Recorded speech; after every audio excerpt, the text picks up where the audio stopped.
What's going on? For those of you that don't know me, my name is Mundo Marquez. I am a construction subcontractor, and my only goal is to help any subcontractor that's willing to do the boring work. So in this video, what I want to talk about is creating opportunities. Okay, this is a topic that I'm going to put on my website as part of a free module, but as I was just tinkering with the ideas and jotting it down, I realized this was super important for me in the beginning of this business a year ago, right? And the reason was because I followed it in a sequential order that really helped me align and have everything ready to perform and to give that first client a better experience. And so today, that first client not only has recommended us to other contractors, but has given us consistent work, right? And that's one of my goals, right? To help other subcontractors gain or maintain consistent work. You know, 1 year ago when I started, I realized, okay, construction is what I'm going to go 100% all in on. And so for that, I needed to understand exactly who my ideal client was going to be. So we're going to cover 4 different things, okay? First, I had to identify who my ideal client was going to be. Who was I going to be looking to sell my service to? Then, how was I going to get those leads? What was the method that I used to obtain the leads that I started to work, right? Step 3 was going to be tracking those leads and making sure that I was getting back to them, and then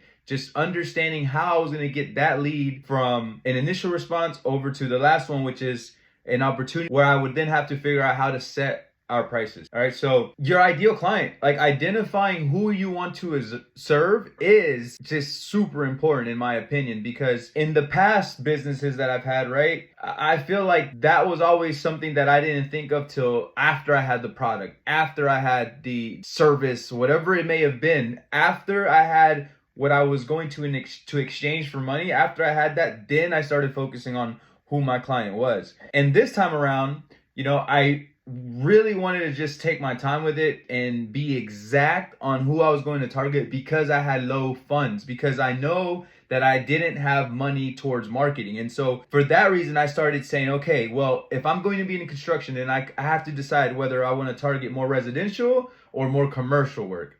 And I obviously didn't go with commercial work, because commercial work, you need to withstand a lot longer of a time to get paid out versus residential. And honestly, that was the main reason that I just went with residential.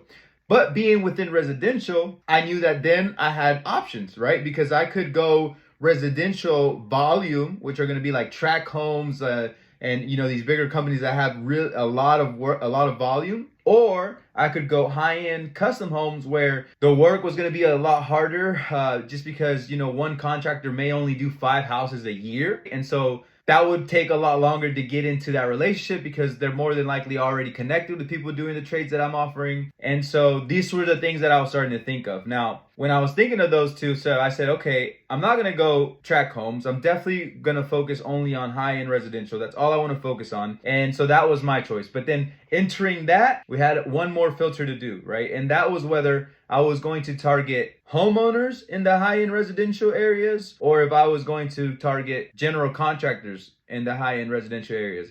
And I tell you that the one thing that had the biggest factor into all these decisions was my lack of income. Like when I started this, I had negative $700 something in my bank, in debt. Like I have no money. There's nothing that I could put towards marketing. And so I decided that I was obviously going to go with the general contractors, because I didn't need to put any money towards that marketing. I just needed to find the custom home contractors and express my value to them, okay? And just continue to stay in touch with them till I got an opportunity. So I knew it was going to take time, but it was also my only option, because I had no money to put into marketing, right? So my ideal customer was a custom home general contractor. The fact that I understood who they were allowed me to go to the areas that I wanted to be and quickly just identify the houses that were getting built that were custom homes versus the more tract home ones, and be able to talk to them a little more clearly, right? Because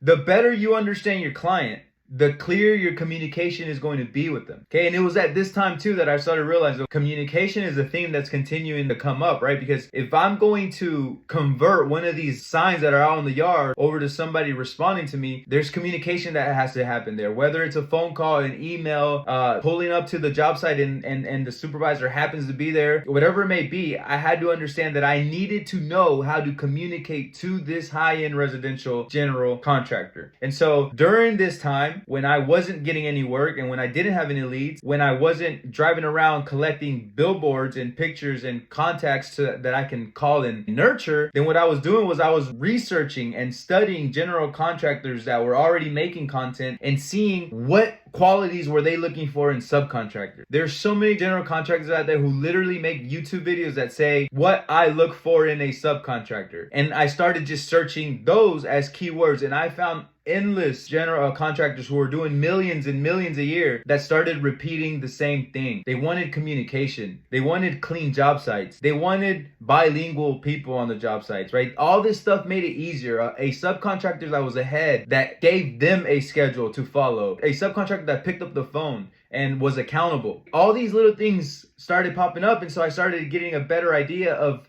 the verbiage that I was going to have to say to these contractors when I got on the phone with them. So then that would lead me over to driving for dollars. Driving for dollars is a term that I learned, or a method that I learned in real estate wholesaling. It's not anything new. It's literally driving for dollars. Like in real estate, I would drive around and see a beat up home. Then I would write down that address, and then we would skip trace, and I would call in and see if I can convert them over to selling that beat up property to us, and then we'll flip it to an investor. And so my thought was, okay, well, I did that in real estate. I can certainly do that for the construction business.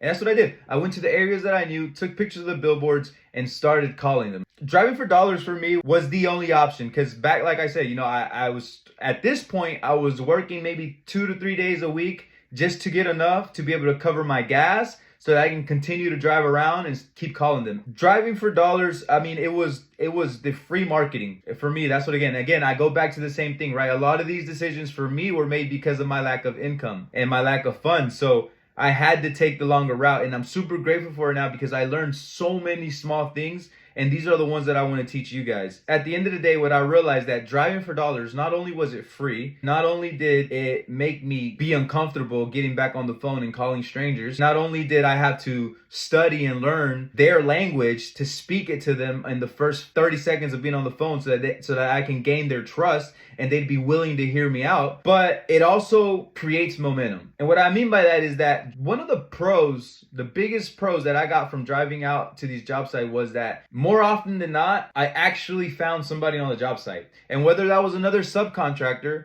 or whether that was the actual supervisor that was running that project, I had someone that I could get a better contact from, right? There were endless projects that I would show up, see somebody and just say, hey, I was told to swing by here, but I don't have the GC's number. Yeah, he forgot to give me his number, whatever it was. And I would get the number and call the GC and say, hey, I'm in front of, 123 Main Street. It looks like you guys are going to get stucco in siding. Do you have any vendor? Would you be considering a vendor? And start the conversation that way. Right? But this created momentum because I got on the phone with these guys and they were like, oh, he's a young guy, he's hustling. And they were willing to send me over my initial proposals. So yes, the downside of driving for dollars is you're going to spend a little bit of money on your gas, etc. But I think there's a way around it, man. If you really want it, you're going to find that way around it. But that led me over to the next step, which was tracking opportunities. Okay. Tracking opportunities I knew was going to be absolutely unquestionable. I had to do it right. I learned this again in my real estate days when we were tracking these leads that were coming in. It was imperative that they had the proper follow-up from the initial text all the way till you got them across to closing.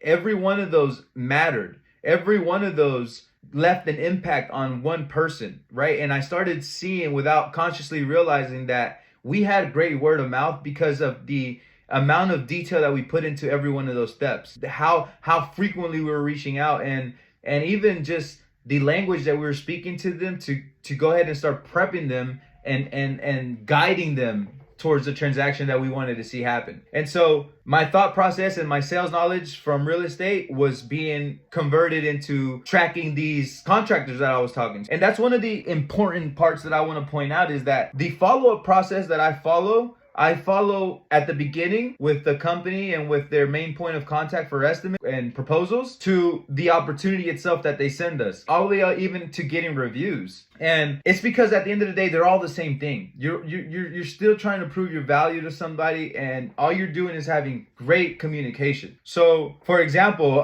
when I got one of my first companies, it simply came from me calling up the billboard. His name is Anthony. Anthony answered, and I asked him, "Hey, are you guys looking for any siding or stucco vendors?" And he said, "Well, we do have vendors now, but do you know how to do thin brick? Do you know how to do stone veneer?" Now, these are subcategories to what we know and what's within our scope of work typically, but that is not what I was niching down on. However, since I had the experience, I told them, yes, we do know, because we really do know. That's part of the exterior systems. However, that's not my favorite part. Like, that's not where I like to focus in on getting jobs, right? But that was an entryway to this first company. That led on to getting 3 opportunities sent over, and today they're still our client, now giving us all their siding and stucco. But when you want to follow up with the company, right, you're calling them right off that billboard, introducing yourself, letting them know what you're looking for. And most of the time in those conversations, they would tell me, "Hey, we don't have anything. Reach out to me in 30 days. So it was important that those interactions were getting tracked. And the way that I was tracking them was actually on a free HubSpot CRM Google Sheet thing that I found online. And I still have that because it's still super useful. I stopped using it after the first 4 months, but for anybody who doesn't have the finances like I didn't at that time, super resourceful. But again, the idea is you want to know exactly where you're leaving these conversations off with these GCs, what they're telling you inside of those conversations, the time frames that they're mentioning, and then knowing how to have prudency behind your follow-up, have prudency behind your reminders. Can't be overwhelming to them, but it has to come off more as somebody that's responsible and just looking to get an opportunity. And I feel like that's where it caused the biggest difference for me with a lot of these guys, that they were able to capture exactly that which I was trying to transmit. And at the end of the day, man, consistency is key when you're following up and doing this and you're tracking these opportunities, because it took me from the day that I started doing this to the first job that we got, it was 8 months. Right? 8 months of a lot of maybes, shitload more of no's, contractors closing the door on me, literally as I'm knocking on their door. They're like, "Get out of here.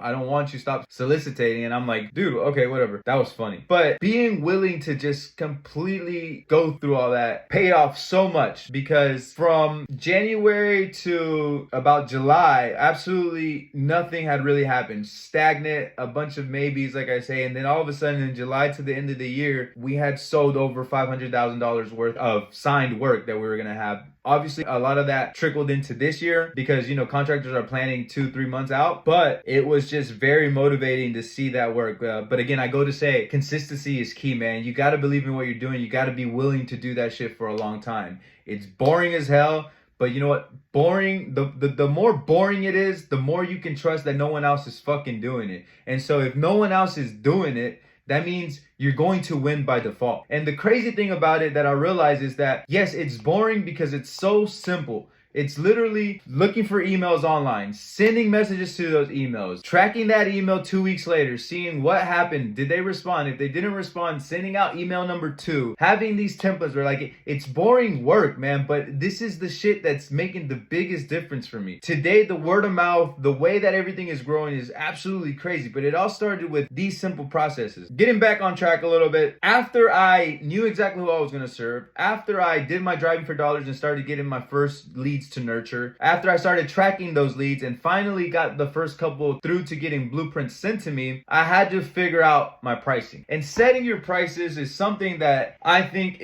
especially in the Hispanic community, especially inside of construction, especially where there's just so much of a scarcity mindset, it's such a big topic that a lot of people don't talk about. And it may be lack of resources, or maybe people not wanting to share because of fear of competition. But the more I'm in business, the more I see how simple a lot of this stuff is, and the more I see how much time it requires and hard work, the less I care about competition. I feel really comfortable giving anybody exactly my processes because I know that it's very few people that will be willing to do the shit it requires for a whole year, not see $1 for a whole year, not see $1 even for 2 years and be breaking even. The amount of people that are willing to do that are very little. And the people that are willing to do that, we have plenty of work to share. Like, cool, you made it up here. You figured it out. Like, you wanted to do it. You wanted it just as bad as I did. We deserve this shit that we have. No, we don't deserve. We work for the shit that we had. And so here we are. We can share a space. Construction is abundant. I'm abundant. My opportunities are endless. And so setting your prices, what the majority of the people do, and in my opinion, I just think is incorrect because I used to do this, is,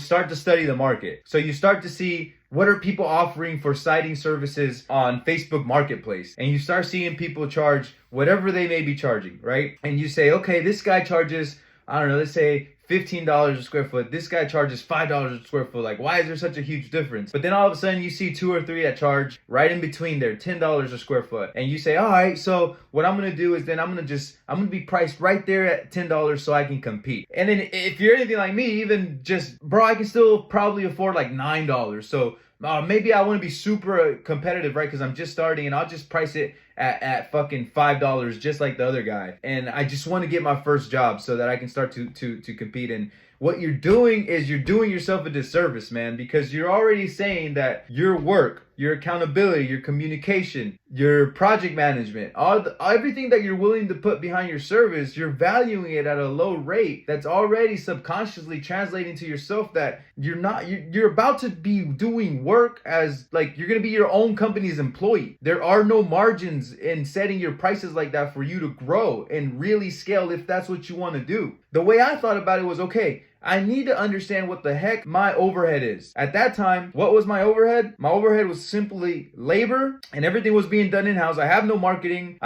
We have no office space. And so it's simply labor and materials. That was my overhead, and the insurance that I was paying at the time. Okay, those 3 things were my overhead, which was about $1,500. So I said, okay, I got to find a job that's going to at least not only give me $1,500, I need it to be 4 times that price. So I needed it to be $6,000 plus, at least a $6,000 job for me to even consider and try to go after. And there were a lot of jobs that I said no to. But understanding this, I was able to have confidence and say, no, I can't do that job because I'm going to be undervalued. I didn't have a scarcity mindset. And then the first project that I got that was a $30,000, $40,000 project, I was saying it with my chest out and with all the confidence in the world because I knew it would perform.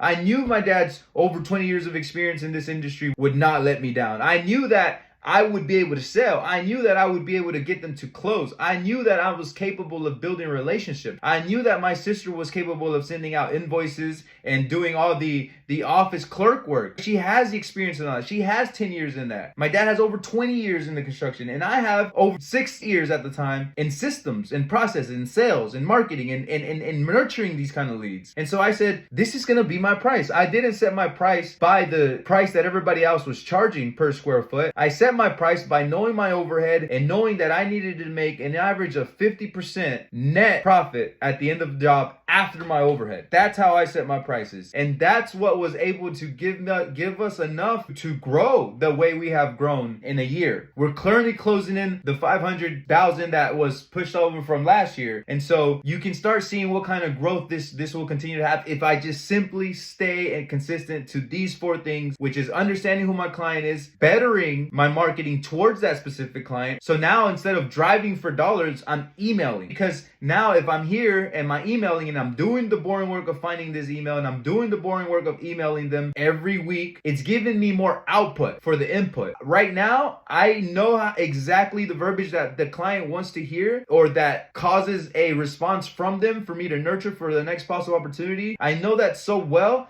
that I can take care of it in 30 minutes of my morning routine and be done with it.